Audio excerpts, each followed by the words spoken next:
Hello and welcome to the Chainsaw Man breakdown for the body bag video. I chose this one just because it's pretty much got everything that I'm doing at this point all in one. I've got a little bit of audio mixing in here, I've got mask work, I've got drop shadows, text, and a little bit of black bar effect. And same as always, this is the completed timeline. It's already been scrunched down to its most efficient form, and we'll just start from the beginning and work our way over. So starting from the beginning here, we've just got the first shot, which is just a flip shot. There's nothing special here. Cutting into another shot of him running, going into this one, which very simple. All it is he's cut out kind of a little haphazardly, but you can see that it pretty much fades him in and then it fades the background in behind him. It made it a little bit smoother than doing a hard cut. I was kind of in agony in this section because it felt a little off trying to cut to the piano. And pretty much here, it's just a bunch of scenes getting cut together. The only trick we have here is when this hand comes in, I have it cut out and over the bars. This is done with Magic Mask, and then to add a bit of extra oomph, I've got a drop shadow on here that's tweaked a little bit on the right side. You can see where the default settings are, completely de-blurred, so it's a solid background. And I've got that there just so it can kind of slide into frame. And then over that, I've got another cutout using Magic Mask again. That just kind of slides in. And then the moment I don't need it, we cut the background in. So once it renders and we can watch it back, it snaps the branch and puts us in at the same time, and then gets rid of that drop shadow for just that little bit of oomph. And right here is another cutout of him, which is overlaid on the original background that's shaking off the screen, which just manually moved down, back up, down a little bit off the edge, up a little bit off the edge, and then gets further and further again until it's all gone.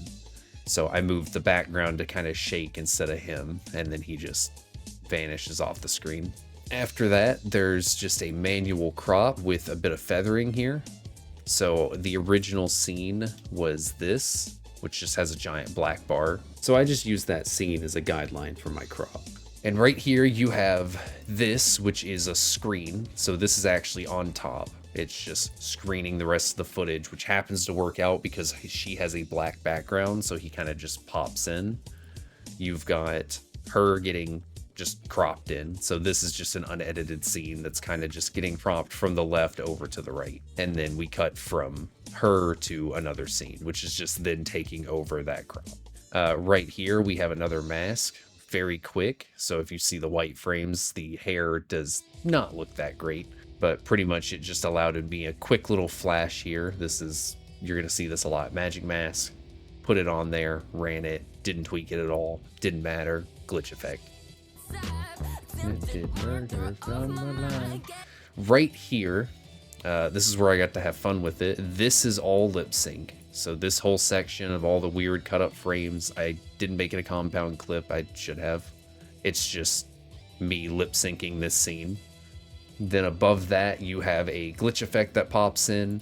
Above that, you have the actual TV, which is just a Magic Mask. I could have done this manually very easily, just go along the edges. That would have been the smarter method, but instead I just took a still frame with Magic Mask and then froze it. So there's no wiggle because it's just a still frame. And then from here, we have the shoe come in. This is a cutout. Just another masked clip of just his shoe for about 2 frames, and then I cut into the original scene, which is him kicking the tree, which goes into 2 frames of the shoe coming in, 2 frames of the new background, 2 frames of glitch, cutting into 3 frames of glitch on new TV, changing the scene over. And then here it's pretty simple. You have grass, you have a VHS timer at the bottom, and then you have a VHS at the top, which I've cut out. It's the little play that's popping in and out because I couldn't format it to fit here and there with it being the aspect ratio. So I just used 2, and we have that at the top left and that at the bottom. And then you just have some glitch effects going on, and under that you have one of the openings for Chainsaw Man. And the grass effect is just a green screen grass effect, which if I open this in the timeline, turn on multiple timelines. If we go to this, there is 2 layers. One is the top layer and one's the side layers. And if I open it in Fusion, you just have a delta keyer. And then both of these have a mirror effect on them. So I just have one in place, and then I have the other, and then I have it mirrored, and then I have the other one, and I have it mirrored. Giving you this little weird effect over the edge, and then, you know, all the little glitch effects. Then you have a cutout of a hand going across the screen of a, whoops, that's not that. You have a glitch effect on top of the hand. You have the cutout of the hand, which is just, again, a magic mask, over this scene, which is slightly color corrected and rotated, because yeah, I have it kind of slide down, which goes with the hand then falling, which just cuts back to the original scene.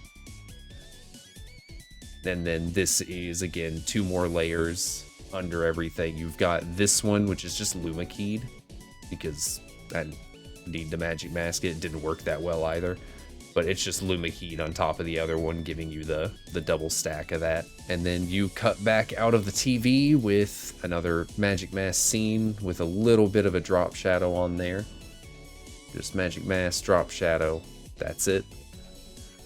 Going into him popping out of the trash can, and again, little cutouts here. I have him just fade in, so this is again another, there's just a bunch of magic mask, have it fade in and before the background. So this fades in, normal background pops in, normal background fades out, new scene pops in. So you kind of just get a flow from those. And then again, Pochita's cut out, cutting into a new scene, and this kind of just flashes in and out, because you've got the Pochita on top, you've got the glitch effect. Under that, you have the background for the Pochita scene, which is then fading out until it just hits, yeah, it fades out, giving you the scene underneath it. And then we get cut to a new scene back to 100%, and then it fades out. And we fade from this scene and have Davinci show up from another scene. This is from the cut right after this, where he stands up. So we cut from that guy standing there where he was standing in the trash can, and I fade from that scene into this one, which is the original background for Davinci standing. And then from there again, just kind of fade it all out. Originally he faded out sooner than the background, but decided to just fade him out at the same time, so it was a bit of wasted effort here. Don't know if anyone's noticed, but yeah, he's also lip synced, at least to the best of my ability, which is done a little haphazardly. It's just a polygon mask. This is done manually, which is why it's got that little issue there where I didn't fix it for a few frames. Right here we have the arm, which is just magic mask, drop shadow. I think the drop shadow does move. I changed the angle of it as he raises his arm, which is, doesn't do much, but it, yeah, changes it from the underside to the right side as he raises it, which is to kind of follow the idea of where the lighting would go, like it does on his actual, on the actual animation. And then under that layer, we have the arm again, but this time it's just the original scene that gets faded out, which, if I'm correct, yeah, the original scene and the arm over it are like 1 or 2 frames off of each other, because I did it by accident and it looked cool, so I just kept it. And then under all of that, you have this guy, which has been cut out with magic mask, and then I used a drop shadow on one side, and then I made a drop shadow on the other side, and I just did the polar opposite angle, so it's 0 versus -180, so that there's a shadow on both sides of him. And then under that, it's just jitter text. You were not the first. And then it's done in Fusion. You go to it and you expand group, do not ungroup. You can go to the text and change the write-on speed. And you can actually tweak the original like pre-made jitter effect. And then that just writes on at the speed you want. And then right here, I cut to the original scene because, you know, he comes up for that frame, covers basically everything. So we just cut to the original. And then we cut from him to the intestines, which then I manually moved the arm. Moved it, but I moved him on 1s. He should have moved on 2s. No wonder it always looks so weird. That explains it. They're moving on different frame rates. So yeah, I should have animated the arm going out on 2s because it would have looked better. Right here is another cutout. You just have a magic mask hand, drop shadow. That's it. I think I moved the drop shadow a bit, maybe? Yeah, this one also has a slight change in angle. Oh, it actually comes down a little bit as he reaches out. That's just I think this is another cutout. Yep. So he's been cut out, which it completely steals his teeth. So he can appear before the background does. So he's got like a barely faded in background, but he's full force. You've got a glitch effect going on. You've got the original background and then a scene that shouldn't be there under all of it. And we'll start speeding through these. This is just another one, drop shadow as he goes towards the screen. And then I started fading him out for like 3 frames. And then in the background, you've got the next one, he steps in on the beat. And then I start cutting in from the other scene, which is just his hand with a little bit of drop shadow. And then it pops into normal. And then same thing, you got a magic mask that's haphazardly done because it just needed the top and his coat. So, you know, saved me the effort. And then I'm using jitter text, which constantly is moving. So I can't even tell, is there really any errors? I mean, it looks a little jank. If you stare at it on the frame, it's there. But for how little effort this was, worth it every time. And yeah, the jitter text is just like the rest. I did a little pop in because with text, you want it to do a little... these could have been done better. They should have a little bounce to them. They come in for 1-2 frames and then hit. It should be 1-2 frames. Oh, it does get smaller. You just can't tell. Okay, well, it looks like I set it up correctly, but I didn't do it enough. So it should have been a little bit further back so you can actually see it. But it adds a little bit of wiggle. Eyeball shots, nice and simple. Usually you would, you know, draw a circle around it. This is the original scene, which is just used to screen the eyeball, so you keep some of that texture in there. This one is the actual cutout, which again, magic mask, because I can't be bothered to draw a perfect circle. And then you have the scene underneath, which is just then resized. So it's just him in the eyeball where I wanted it to, cutting from him standing to that. And then we just cut out the eyeball on the beat as he swipes his eye away. And then you have like this scene, another cutout, comes in for a few frames, and it just cuts from that scene to the scene it's actually from. Simple black bar effect. This one was just the original scene under it had black bars, so I left it. That's it. I thought this section needed a little bit more oomph, so I did a cutout with it. I added the drop shadow. I barely tweaked it because no one was gonna notice, don't care. A little bit more lip sync, which none of this was me doing anything special. This is just the footage and me placing it the best I can. Makima is just the same thing as earlier. It's a magic mask with a drop shadow, with more drop shadows, with more drop shadow. And I just moved them so that they kind of stacked like that. I thought it looked kind of cool. Cut out the hand, magic mask, drop shadow, that's it. And then just have the original scene play underneath it. You have the original hand without any cutouts just get faded in until the scene's fully back. A few frames of his foot coming down here, and then the moment it touches the pavement, we cut back to the original scene. Same thing here, you have another magic mask, and then it just cuts to the new scene. He fades out, pulls up the gun, shoots. There is actually a cutout here. He gains a little drop shadow on the edges. Originally had like a glitch effect under it, kind of like that, but it always just felt like too much. From here, it's just pretty much timing. This is a cutout again, it's just his hand, magic mask, comes up for a few frames. And then here you have me actually using black bars, which the original scene under this just already had black bars, so I just matched them with my adjustment clip. And then yeah, I cut out power so that she would kind of come in. And this one's probably the most noticeable in this edit, is the hair is, you know, jank right there. I didn't touch it up like I should have. And then she's cut out again. She comes towards the screen. There's a big version of her in the background that's slightly faded under. So this is her on top. This, which is cutting out the middle using magic mask. So you have the original wiggle of the square so that I could put her again underneath it all. So you have that,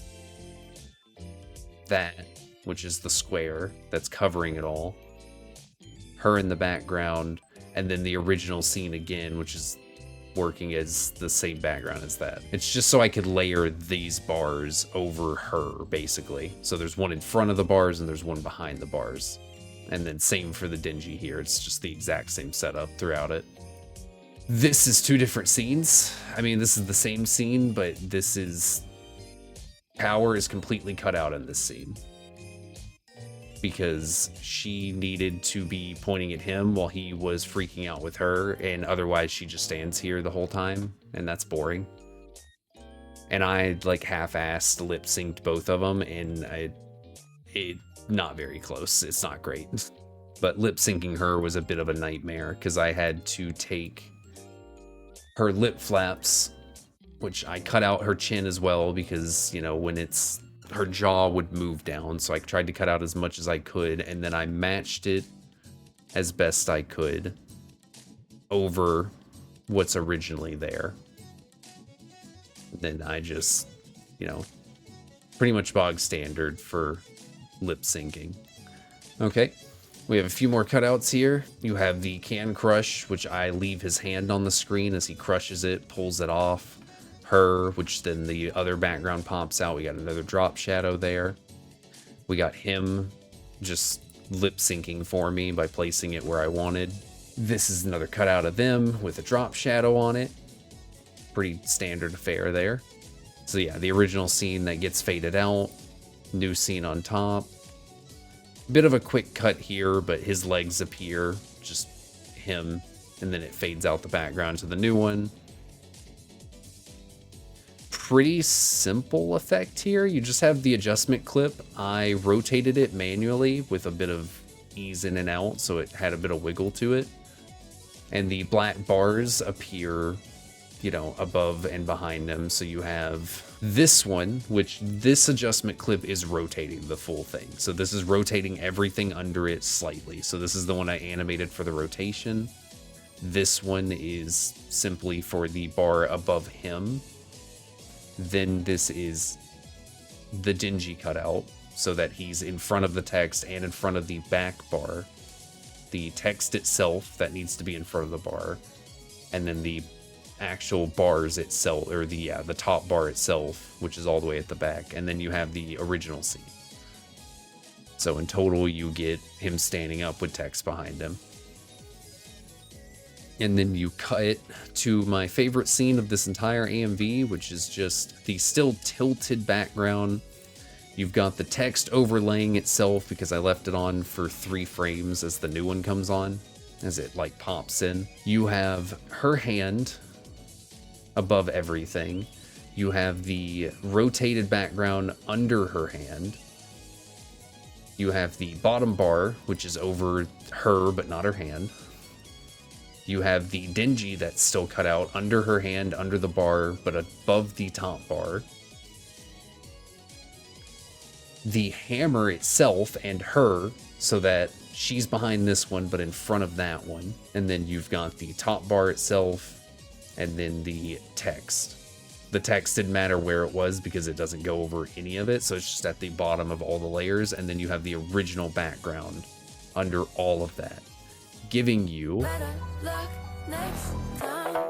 And it's just the same effect throughout it. So it's the cutout of the hammer the whole time, which is just, you know, Magic Mask, cut out the hammer. The adjustment clip, the moment she throws it, it's slightly tilted and it goes back to normal as he catches it, and then as he slams it over to his left side, it tilts the adjustment clip. I use an adjustment clip again to kind of tilt the screen, so it tilts from that side, centers back over. And this is just another cutout from him. And then I have, so to add a little bit of oomph to this, so the whole background doesn't just fade in, it's right as he catches it, it's cut down the middle, it's cropped so that it slides over with it, and the momentum in the background pulls over with the hammer. This is all unedited opening into the last set of shots, which is this guy. Actually, right? It's this guy. Yeah. He's cut out with a magic mask. I got a drop shadow on him on both sides, so he's got a bit of an outline to him, going over just a standard shot that has a adjustment clip, so it adds the black bars to it. And then he goes up. We cut to the painting, which fades out into a new shot. And this is actually done manually. Can you believe it? I didn't use Magic Mask. Are you proud of me yet? I actually tracked this one manually because it was also every second frame. So there's, actually it's animated on 2s and 3s. Then you come back out to this, which cuts into that shot, which is originally Power's eye, kind of zooming out to Dingy's messed up face, which then just fades out and pops into the Chainsaw Man scene. Cutting from that to this, which no mask or anything. The last mask is just, let's see. You've got the hand coming in, which is cut out. You've got Dingy that's cut out, and then you have the actual scene that plays. So the background shifts on him kind of going down as it settles, and then he fades out as the new background is there, and then the hand kind of comes in from the top. And yeah, this just worked out. I timed it as best I could, and he lip synced body. I did have to tweak something here, and I couldn't tell you what. Oh, he keeps talking. Yeah, he keeps going. So there is a bit of tweaking here, which is just to put over the lip flap and rotate it so that it stays correct. Okay, other than all of that, I did the tiniest amount of audio editing. This is actually directly pulled from the door scene of the first episode, which is kind of just a...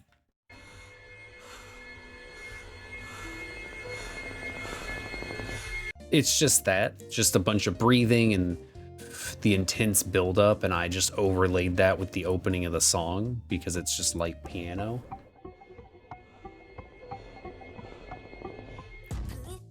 And so when you pop into the song, I can just cut out the first episode sound and you can't tell. And then the last one is just tiny little chainsaw.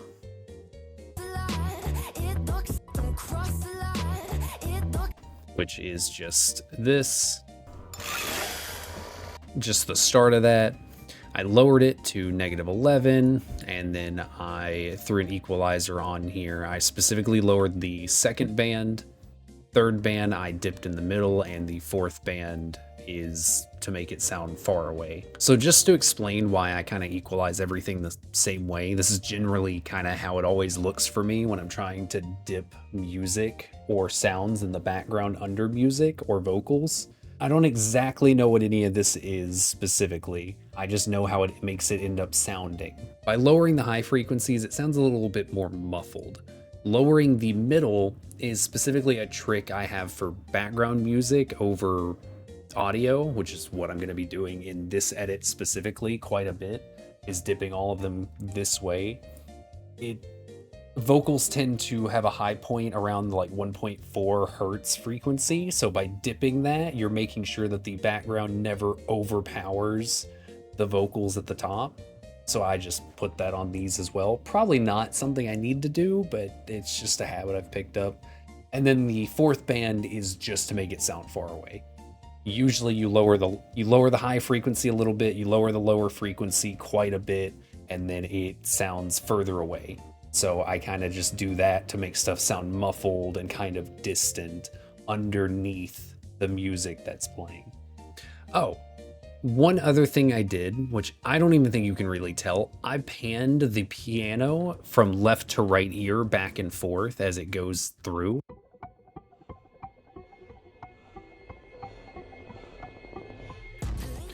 So the idea is that it pans to left and then right, back and forth, kind of circles around you. And then the background is also doing the same thing. It pans from left to right to left to right, much more slowly. This one is doing it on every single note. It's swapping.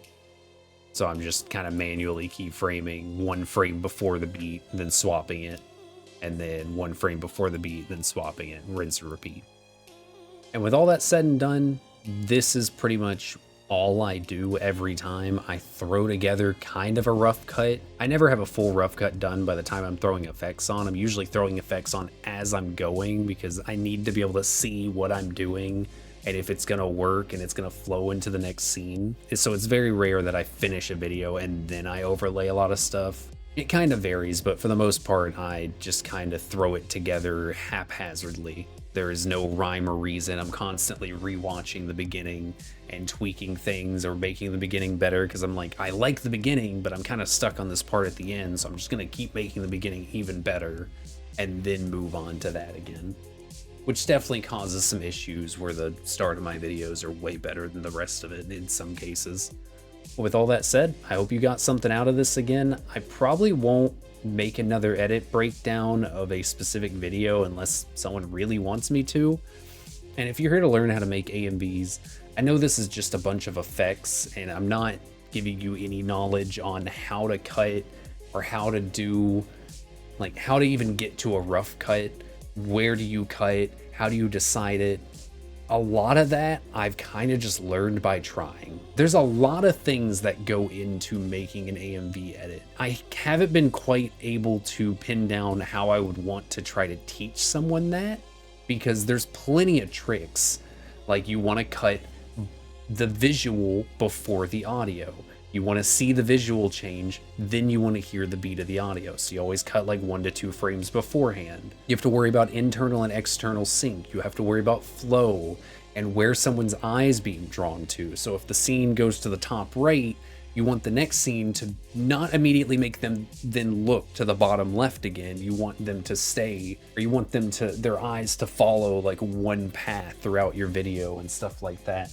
And with all that in mind, I'll probably make a few videos just focusing on specific effects, and maybe one that's just about the basics of making an AMV, just cutting to beat and worrying about flow, where the viewer's eye is and stuff like that, external and internal sync and all of that, and the nuance of just trying to make that part look right. Because obviously with all the effects, I'm able to do stuff that's a bit more crazy and wild, and I get away with weird cuts and stuff, but just cutting to beat is not a bad thing.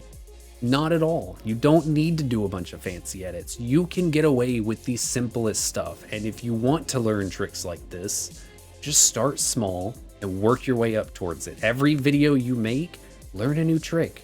That's it.